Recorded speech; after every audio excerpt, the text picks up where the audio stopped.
No vídeo de hoje vocês vão conhecer a história desse garoto de 16 anos que acabou se apaixonando por essa mulher misteriosa que já tá pra lá dos seus 40 anos de idade. Ele vai até morar junto com ela por algum tempo, eles vivem uma vidinha de casados e tudo mais, porém um tempo depois ele descobre que ela já teve um passado muito sombrio de deixar qualquer pessoa enojada.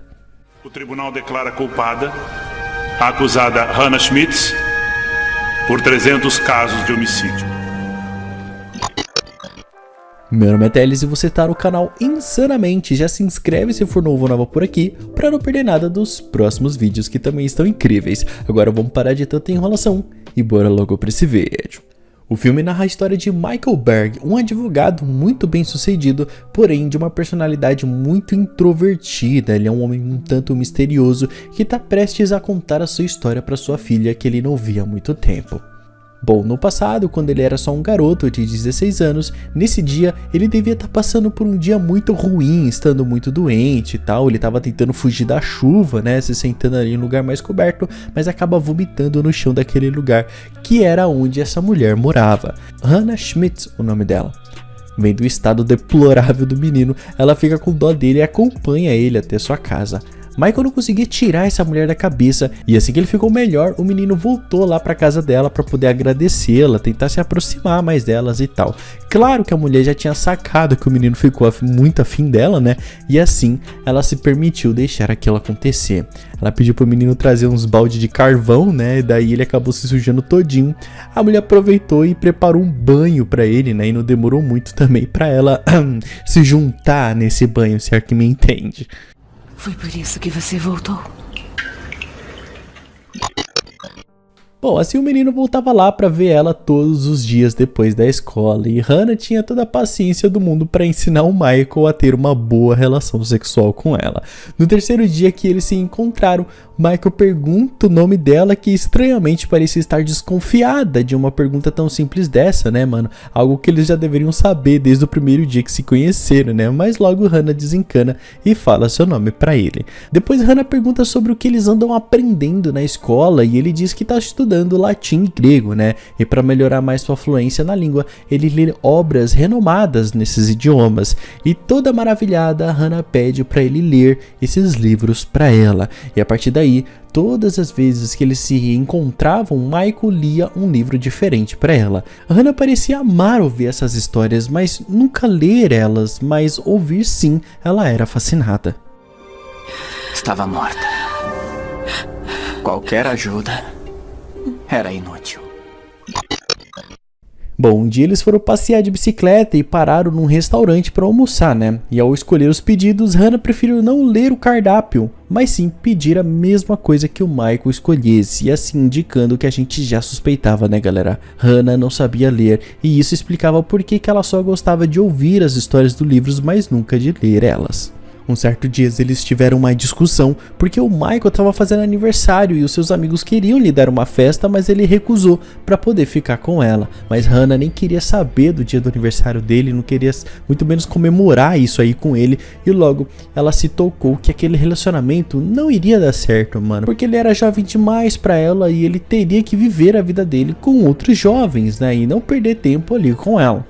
E por isso, um certo dia ela pegou as coisas dela e ela se mudou sem avisar, nem dizer adeus, nem nada. Michael nunca superou esse término porque ele realmente amava ela de verdade, mesmo com a diferença de idade. Bom, alguns anos se passaram e agora o jovem Michael estava fazendo faculdade, cursando direito, né? E uma matéria importante desse curso é os estudantes frequentarem ali as audiências e assistir os advogados e os juízes trabalhando, né? E por coincidência, ele avista a Hannah Schmitz como réu respondendo pelos seus crimes. Mas que crimes seriam esses, você deve estar se perguntando. Ela não era um amor de pessoa, um amor da vida do menino lá e tal? Pois é, pessoal, há muitos anos atrás na Alemanha, Hannah trabalhava numa fábrica que promoveu ela para trabalhar como guarda para o governo nazista de Hitler. Na época ela via como uma oportunidade de emprego, né? Ora, quem nunca quis um bom cargo no governo, não é mesmo? Porém, só depois ela foi descobrir que tipos de trabalho ela teria que executar nos campos de concentração. Ela vigiava os prisioneiros judeus e tinha que executar a tarefa de mandar alguns deles para a morte. pois como não havia espaço para a chegada dos novos judeus, né, os mais velhos, mais doentes tinham que ser mandados para a morte no incinerador. Ela acabou mandando centenas de judeus para a morte, galera, não por vontade própria e nem porque ela gostava de matar pobres judeus, mas porque era o trabalho dela e ela tinha que fazer. Novas prisioneiras chegavam toda hora e as antigas tinham que dar lugar às novas prisioneiras. Muitos anos depois que se passaram, os guardas que trabalharam como nazistas sofreram as consequências, assim como ela estava sofrendo as dela naquele momento. E o menino, que sempre foi apaixonado por ela, teve que assistir tudo aquilo quietinho, sem poder falar nada, nenhuma palavra para defender ela, pois ela de fato estava errada e ela tinha que pagar pelos seus crimes. Porém, uma cena que chama muita atenção é quando as outras guardas que também trabalharam com a Hannah estavam sendo julgadas naquele caso junto com ela. Todas elas queriam botar a culpa na Hannah pra tirar os dela da reta, mano, na esperança da pena dela ser menor do que o da Hannah ou algo assim, né? O júri trouxe como uma prova um relatório escrito pelas guardas sobre o que elas tinham feito, né? Que além de mandar diversos prisioneiros para a morte, elas deixaram morrer por volta de 300 prisioneiras que ficaram presas numa igreja em chamas. Uma igreja pegou fogo e elas não podiam abrir a porta para salvar, né? Porque senão provavelmente essas prisioneiras iriam fugir. Então elas preferiram deixar as prisioneiras morrerem queimadas. As outras guardas jogaram a culpa na Hannah, dizendo que foi ela que escreveu esse relatório. Porém, a Hannah nunca soube ler e nunca soube escrever, galera. Essa seria a sua principal fonte de defesa, né? Mas como ela morre de vergonha disso, Hannah preferiu assumir toda a culpa de algo que ela não fez. Ela pegou prisão perpétua por isso, enquanto as outras guardas pegaram apenas 4 aninhos de prisão como cúmplice. Tendo em vista sua confissão e seu papel especial nos crimes, o tribunal condena a acusada Schmitz à prisão perpétua.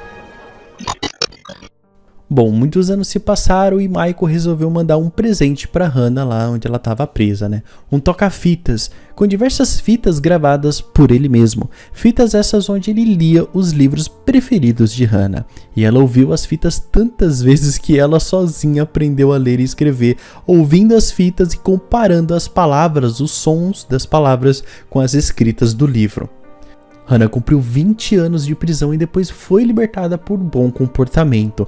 Michael foi chamado para ajudar Hannah a se reintegrar na sociedade, arrumando uma casa para ela, um bom emprego e tudo mais.